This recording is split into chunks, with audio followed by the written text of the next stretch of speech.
Okay, CC students, we're back now, and we're going to talk about how we would use our AnyChart that we just made for Cato Kalin, and we're going to use that to make our direct and cross-examination questions for this witness. So in your mock trial packet, it talks about the purpose of direct examination is to present your story. You're going to question your witness, you're going to make them credible, and you're going to pull out the facts that you think are important to establish your case. And if you're the prosecution and you're asking questions for our hypothetical case, the O.J. Simpson case, using our witness, Cato Kalin, we want facts that are going to show that there's a period of time that O.J. was unaccounted for, and also that we can use this to show what O.J. was doing before and after the murder, and some facts that we would like to draw out. So we would ask Cato clearly, and these are direct examination questions. So these are not leading, and these are direct questions. So these are the who, what, when, where, why, those types of questions, okay? So let's go with Cato Kalin. First, we would ask him, what is your name, okay? And then we would say, where, because at this point in time, we may not be within the same time period. We might say, where do you live? But I would say by this point, because we're trying this case, we would want to ask him, where did you live on June 12th, 1994? Or I would ask him maybe, I want to draw your attention back to June 12th, 1994. Where did you live? And then he was going to tell us that he lived at Rockingham Drive. I would ask him next, is there anyone else that you lived with at Rockingham Drive? And we would hope that he would say O.J. Simpson. And then I'm going to say, are you familiar with Nicole Brown Simpson? And do you know where she lived? And hopefully he would tell us on Bundy Drive. And then I would ask him, do you know how far Rockingham Drive is from Bundy Drive? Or have you ever traveled from Rockingham Drive to Bundy Drive? Do you know the distance? And hopefully he would know it's 2 miles. I would ask him, do you know how long it takes to make that trip? And he might say 5 to 10 minutes. I'm establishing now, based on this witness's knowledge, not only where O.J. lived and where he lived, but also where Nicole lived and the distance between the two of them. I've asked him those questions. I want to talk to him about that night of June 12th. And I'm going to ask him if O.J. came to him and asked him anything regarding a $5 bill or a tip for a sky cap. Now, I might be leading, so one way I would say that is, did you have an opportunity to discuss anything, or did you discuss earlier in the evening prior to 5 o'clock p.m., did O.J. Simpson ask you for change, maybe? Try and do this without leading him. And then I would hopefully the witness would say, yeah, he said he only had $100 bills, and he asked for a $5 bill for the sky cap. I would say, then, did you have any other contact with O.J.? And hopefully he would say, yeah, at about 9 o'clock p.m., he said he was going to McDonald's. He asked me to come along. We went to McDonald's. And I'm going to say, okay, when you traveled to McDonald's, what time did you get there? Those types of things. Then I would say, who paid for the McDonald's? And then he would say that I paid for the McDonald's. And I say, did you get change? Yes. I'll say, about what time did you return to O.J.'s house, Cato? And he would say, they returned around 9:40 p.m.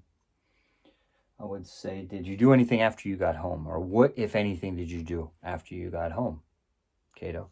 And he would say that, yeah, he made a telephone call. I'll say, what, if anything, happened around 9:45 p.m. that drew your attention? He would say that he heard 3 loud thumps on the wall.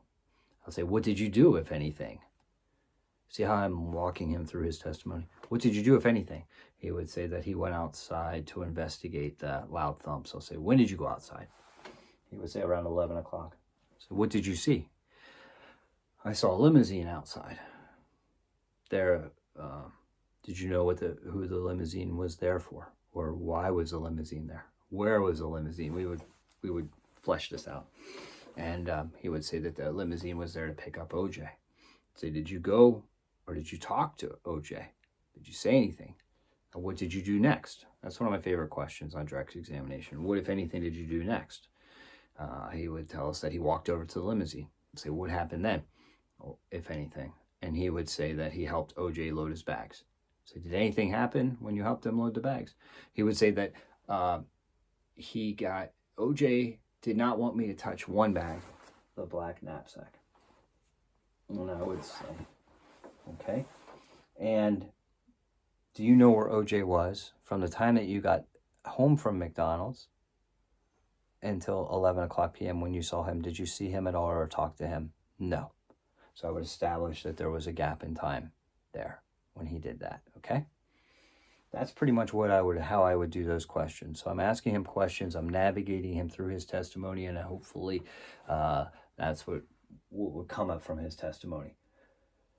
On cross-examination, I would ask him questions like this. I would lead in questions, and I would say, so you were with OJ on June 12th, 1994, is that correct? Yes. And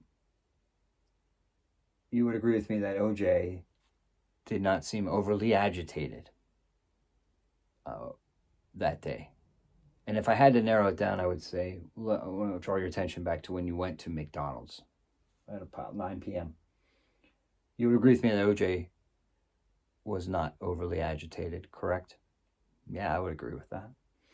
And when you paid for the McDonald's, he gave you his change. He gave you back your change, didn't he? Yeah. And you didn't notice any injuries on his hands, did you? And he would say no. And I would say when you saw OJ, and he was later on in the evening now, back at 11 o'clock p.m., he didn't seem agitated then either, did he? No.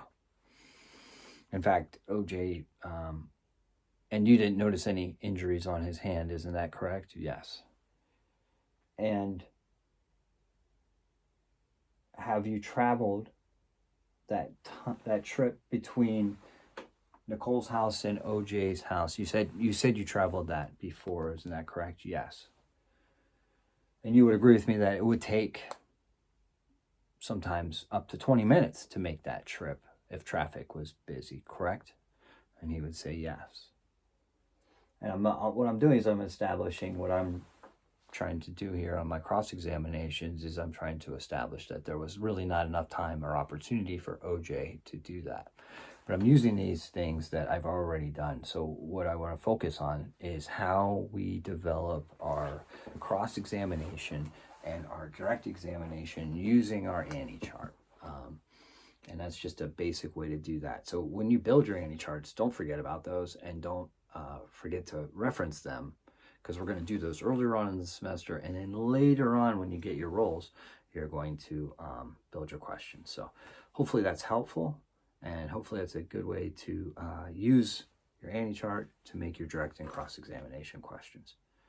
Good luck to you. Have a good day.